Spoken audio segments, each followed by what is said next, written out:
Hands-on demonstration on data processing and data management. Data Dictionary.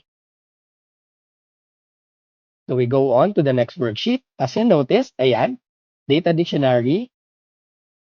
Same lang po siya nung PDF worksheet na, ay yung PDF file sa data dictionary. Okay po?